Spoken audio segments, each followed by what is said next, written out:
Hello everyone! In this video, I'll show you how to connect ChatGPT to N8N. So let's get started.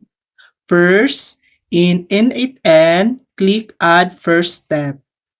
Search for OpenAI, then select an action like Create an Assistant.